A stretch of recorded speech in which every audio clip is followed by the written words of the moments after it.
up, everybody? It's Evan with Appalachian Adventures here. Today we're going to install this AEV 2-inch spacer lift. I know what y'all are thinking. It's not a real lift, but hey, we got a winch, 37's, and a lift all at the same time. So that's what we're getting right now.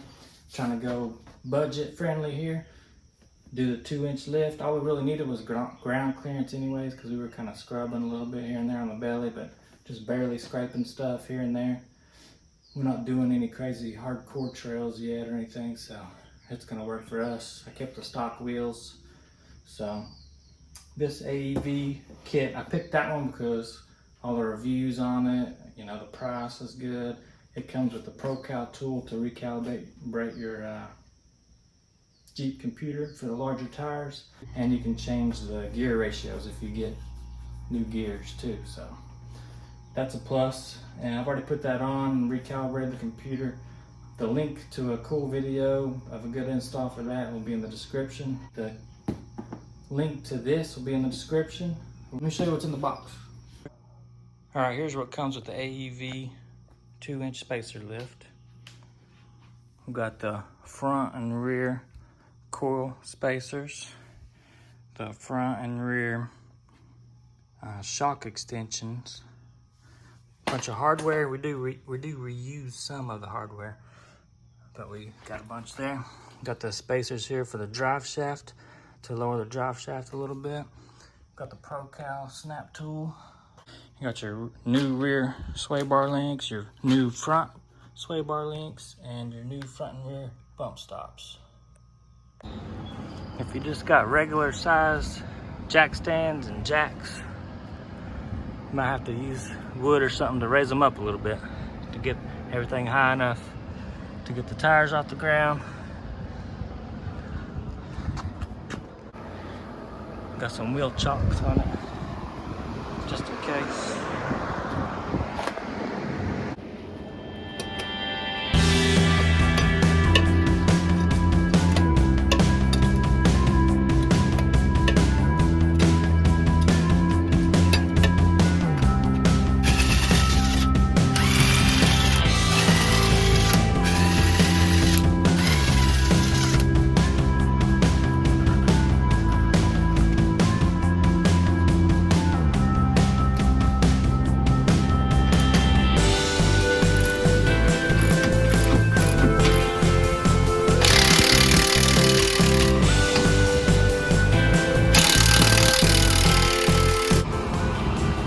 Here's the driver's side rear sway bar link. You got to get an Allen wrench to hold that while you loosen that off.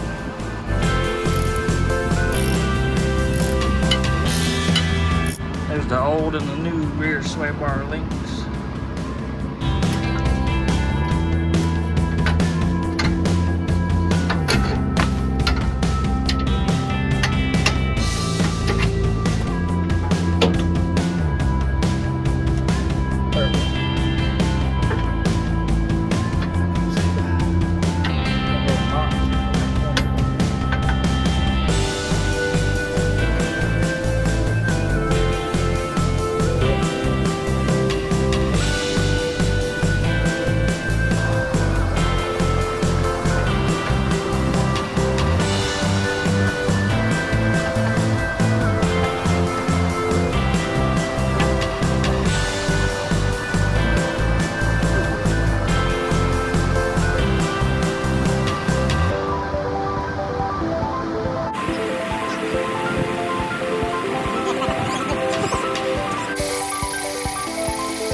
This comes with the lift kit. You have to put this on, drill a hole for that.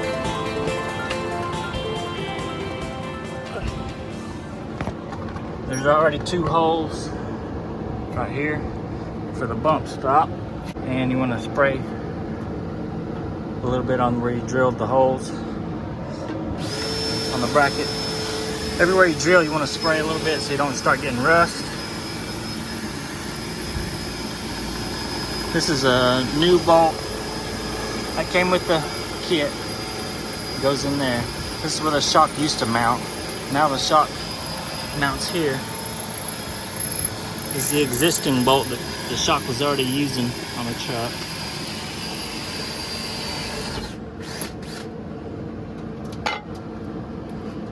These are the bump stops. The longer end past the hole goes to the rear of the truck. We're getting ready to screw that in. I'm just letting that dry a little bit. The kit comes with these and then some nuts on the bottom. Got the longer sway bar links in there. We're working on the other side. It doesn't come with these instructions, by the way. You gotta look online and flip through there with your phone or print them out. I printed them out. But it's not really the best instructions as far as telling you which bolts go with what. You just kind of got to figure it out. We think we've got everything lined up, sitting out where it needs to go here. This is for your drive shaft spacer.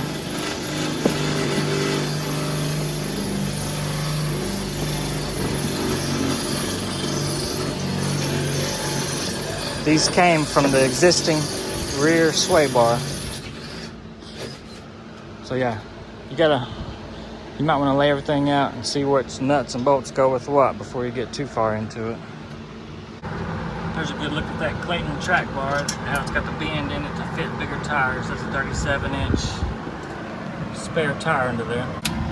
You tighten the shock back up on this side, on the new bracket.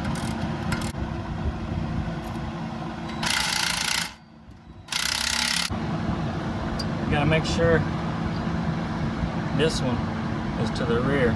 See the difference?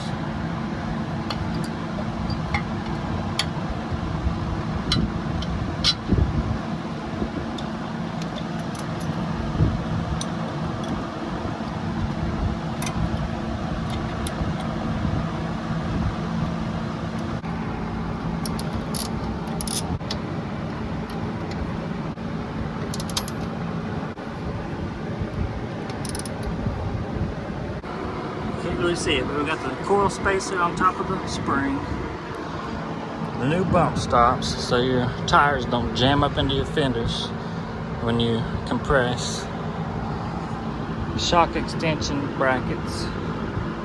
New sway bar end links.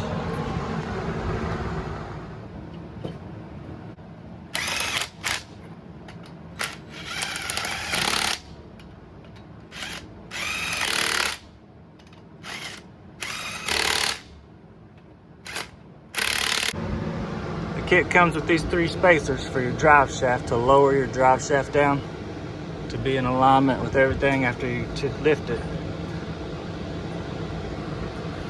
Here's the front with 37's, not lifted yet. In the back, we just dropped it down. It's lifted. The instructions has all the torque specs for everything. So we let the rear down after lifting it. We're gonna go ahead and torque the rear stuff here.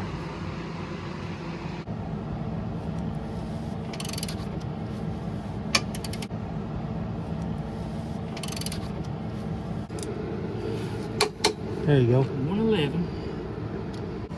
So we had to torque this to a 111 plus a 65 degrees turn. Here we go. There we go.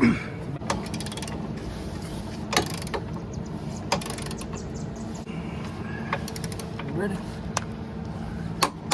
111.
some of the pressure off the bolt that went in there for the sway bar link to get that out.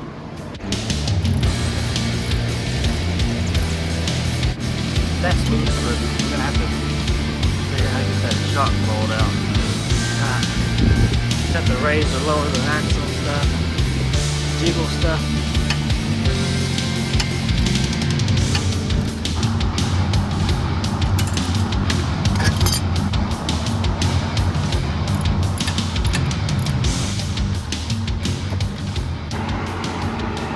Gotta put this shock extension on there over top of that. There's a hole already there, but this doesn't fit through there. So you gotta use your drill and make that hole a little bit bigger.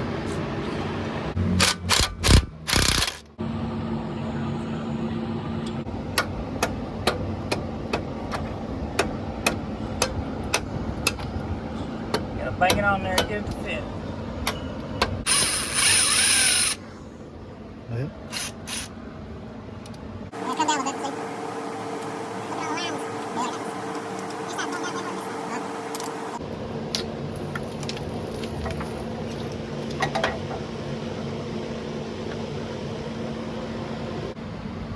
That is supposed to be facing out on the front, and then it's got two holes you got to fit up in there. There it goes.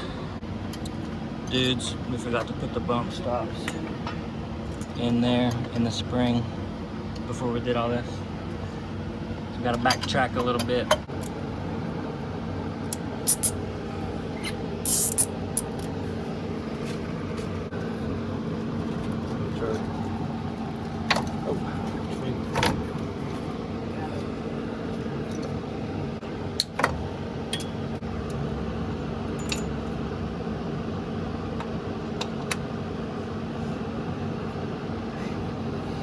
Now, Good luck getting that on there.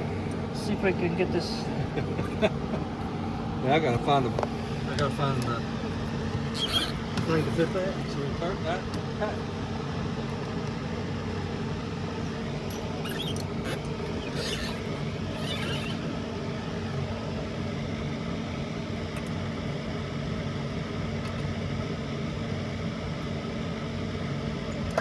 It might be rough, folks. Better find you one of these, whatever that is, a bendy wrench. What do the directions say about how tight to get this? To get the nut up under this bump stop nut up under here, pain in the butt.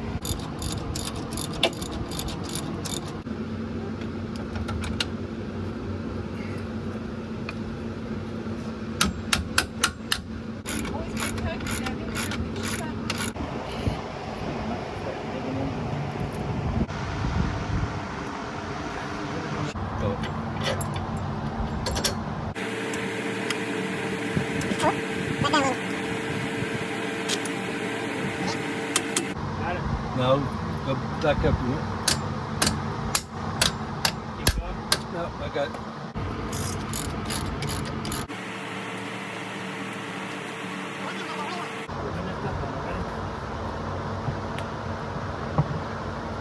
Get it.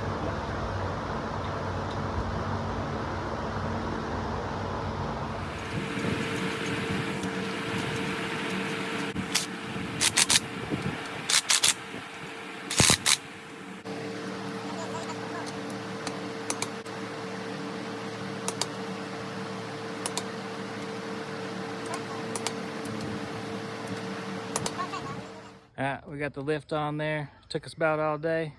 The instructions said 4 hours. It wasn't 4 hours. It took us a while to figure out how to lift it up, like we said earlier, and because it's pretty high. We messed up and didn't put the front bump stops inside the coil springs before we put those on. So we had to take off the shock and what was it, the front sway bar links, and lower it back down, take the spring back out, and then put the bump stop back in there. But after that, it went pretty good. So Yeah. you definitely want to have two people so you can watch for your mistakes and the checklist Yeah. on there so you can torque everything down right so you won't have any rattles or loose bolts. Yeah, and figure out which bolts go where before you get too far into it. We'll show you what it looks like. All right, folks, there she is. 37s and a 2-inch lift.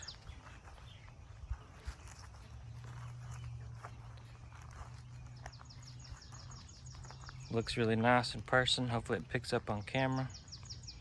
I'll show you before and afters. Got about 2 inches gap to fit under the garage when I get it in the garage.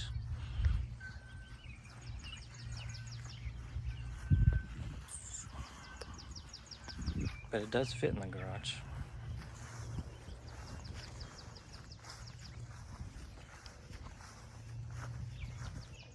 No wheel spacers, stock wheels.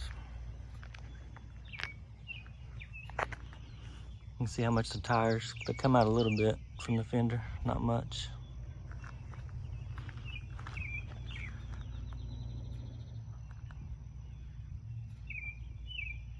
I don't want them sticking out a lot.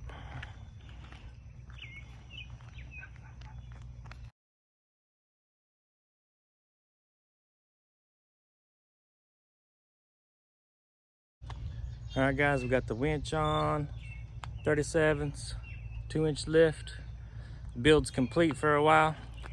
That's a lot to get all at once, but as far as the lift goes, it drives the same. It didn't change anything. I think the steering wheel, instead of being dead center, it may be just barely to the left, but you can change that easily with the drag link. Loosen it up, turn it. But I might go get an alignment check just to make sure everything's good, because I got new tires and everything, and I want to make sure they wear evenly, just to double check. But I appreciate y'all watching. Go back and watch our winch video and the video where we went from 33s to 37s. Go check out all our off-roading videos. This thing did really good stock with no lift and just 33s on it. We did scrub the frame underneath the belly here and there, and barely the hitch. Just when we go down in a little thing, the hitch might drag just for a second, but hopefully we don't scrape much now. Hardly ever, I would think, on most of the stuff that we're on. We're going to continue with the Smoky Mountain 1000 here. Try to finish it sometime here and there throughout the summer and fall. And check us out on Patreon if you haven't already, or become a YouTube member, our channel member. I never can say that right. Thanks to you guys that are the channel members so far. Appreciate it. And certain levels of Patreon and the channel members, you can get access to every single thing we've got on GPS saved, all the campsites, trails, whatever. That'll help you out if you don't want to go hunt for them and search on the internet, try to find places to go. Go check out shopoverlandapparel.com. Pick you up a sticker, a hoodie, or a t-shirt there. Support us that way. Everything is going to go back into the channel so we can make some better and better videos. Go out further and further from home, finding more trails, showing y'all cool stuff, places to go.